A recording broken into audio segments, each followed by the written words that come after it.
നമ്മളോട് ചോദിച്ചിരിക്കുന്ന question what are the frequency and wavelength of photons emitted during a transition from n = 5 to n = 2 in hydrogen atom. അതായത് ഹൈഡ്രജനിൽ അഞ്ചാമത്തെ ഷെല്ലിൽ നിന്ന് ഇലക്ട്രോൺ രണ്ടാമത്തെ ഷെല്ലിലേക്ക് തിരിച്ചു വരുന്ന സമയത്ത് അത് എമിറ്റ് ചെയ്യുന്ന റേഡിയേഷന്റെ ഫ്രീക്വൻസി വേവ് ലെങ്ത് എത്രയാണ്?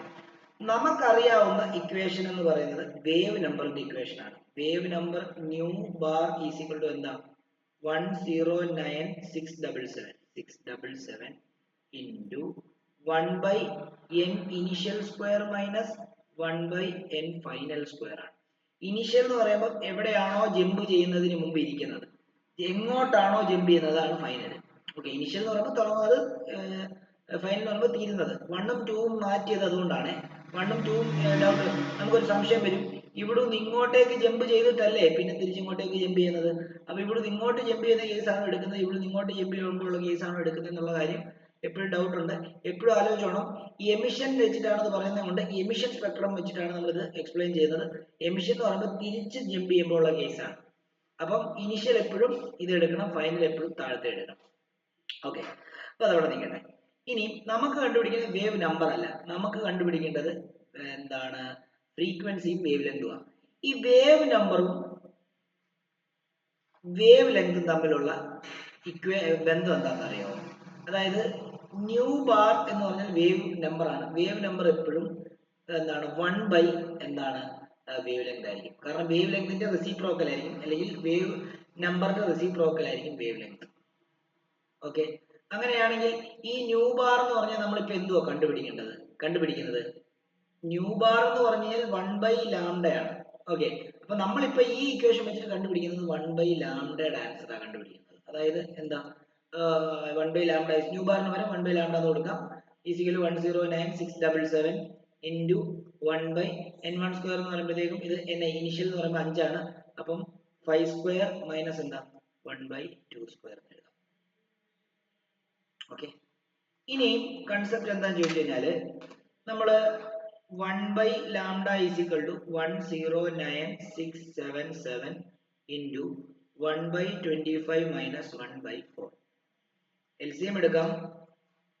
1 by lambda is equal to 109,677 into 4 minus 25 divided by 100. 25 into 4.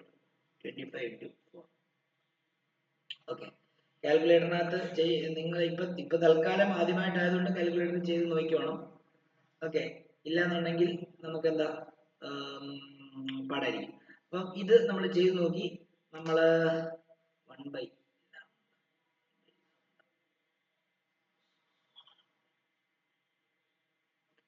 അപ്പൊ നമുക്ക് ഇത് 1 by lambda is equal to 109,677 into എന്ത് കിട്ടും? 4 minus 25 എന്ന് പറയുമ്പോഴത്തേക്കും നമുക്ക് എന്താ? നെഗറ്റീവ് എന്താണ്? 21 എന്നായിരിക്കും വരുന്നത്. ഡിവൈഡഡ് ബൈ എത്ര? 25 into 4 100 ആണ്. ഓക്കെ, അപ്പൊ ഇത് തമ്മിൽ മൾട്ടിപ്ലൈ ചെയ്യാം. ഇത് തമ്മിൽ മൾട്ടിപ്ലൈ ചെയ്യുമ്പോൾ 1 by lambda is equal to എത്രയാ? 109,677 into 21 ഡിവൈഡഡ് ബൈ എത്രയാ? 100 എന്ന് ചെയ്യാം. ഇത് ചെയ്യുമ്പോൾ നമുക്ക് കിട്ടുന്ന ഫൈനൽ ആൻസർ എന്ന് പറഞ്ഞു കഴിഞ്ഞാല് 109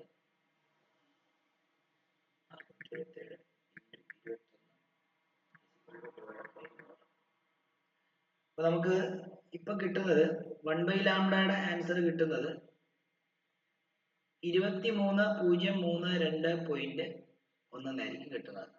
നമുക്ക് ലാംഡ വേണ്ടത്, ഇതിനെ നേരെ തിരിച്ചെടുക്കുക. അപ്പോൾ ലാംഡ ഈക്വൽ ടു 1 by 23,032.1 എന്ന് വരും.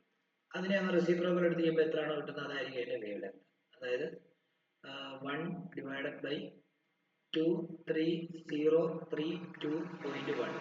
അപ്പൊ നമുക്ക് അതിന്റെ വേവ് ലെങ്ത് കിട്ടുന്നത് ലാംഡ ഈസ് ഈക്വൽ ടു 0.0000434 എന്നാണ് മീറ്റർ എന്നായിരിക്കും കിട്ടുക. ഇതായിരിക്കും അതിന്റെ വേവ് ലെങ്ത്. ഇനി ഫ്രീക്വൻസി കണ്ടുപിടിക്കാൻ വേണ്ടി എന്ത് ചെയ്താൽ മതി? നമുക്കറിയാം frequency is equal to c by lambda എന്ന ഇക്വേഷൻ. അപ്പം frequency is equal to 3 into 10⁸ ആണ്. ഡിവൈഡ് ബൈ ലാംഡ നമുക്ക് 0.00043 ആണ് കിട്ടിയിരിക്കുന്നത്. ഇത് ഡിവൈഡ് ചെയ്യുമ്പോൾ എത്രയാണോ അതായിരിക്കും അത്രയും ഹെർട്സ്.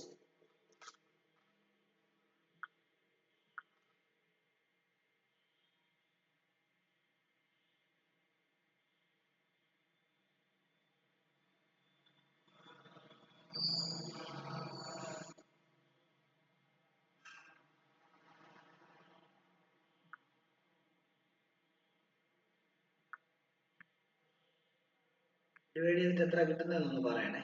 3 divided by